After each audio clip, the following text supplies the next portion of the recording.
Episode 3 to me is all about Obi-Wan having to confront the trauma that he's not letting himself process. He's really being forced to confront that trauma. And there's a couple situations where I noticed it very astutely in the episode. The first one is when he and Leia are walking across the road, and he ends up having a hallucination of Anakin out in the distance. Anakin turns around and gives him this leer, get this sort of Michael Bay-esque pan in on Obi-Wan's face, and the sound sort of dulls out on him.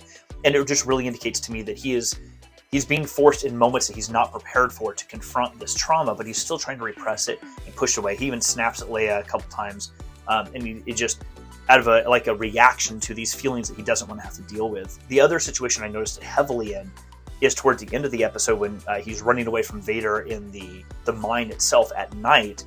He's sort of running, and there's like a shaky cam, almost like Evil Dead style, like Sam Raimi style shaky cam. And to me, it's indicative of the state of mind Obi-Wan is in right then. He's scared of Vader, but it's less scared of Vader himself, and I think it's more scared of what Vader represents and how Obi-Wan is not letting himself process this. And that's a key thing that we have to remember is, as people, we have to process the trauma that we experience in our lives, because what ends up happening is it will eat us from the inside out.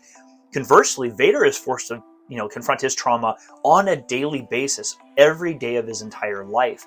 So he's coping. He's not coping with it. He's expressing it outwardly through anger and hate, and more manifesting in the dark side. Whereas Obi-Wan is trying to repress it. He's not actually dealing with it as he needs to deal with it, and it's weakened him, as my friend would say. It's weakened him, not physically, but mentally and emotionally. And when he first sees Vader and they lock lightsabers together, Obi-Wan is scared. He's scared of igniting his lightsaber. He's scared of confronting Vader.